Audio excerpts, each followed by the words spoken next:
Another Bondo tip is here, as you see, there's two holes drilled into these nightstand drawers because, well, I guess the original hole wasn't filled and a different hardware was just used to cover it up. So I wanted something strong enough that if I decided to put another handle on, which I did not end up doing, you'll see that it ends up being a knob, but I didn't know that at this time.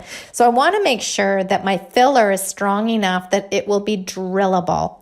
And Bondo is just that. You can drill through it and it's not soft. It is tough as nails and it will hold a screw in there just fine if need be. So whenever you have larger holes to fill, Bondo is a fantastic tool for that. It dries super hard, super tough, and it is drillable.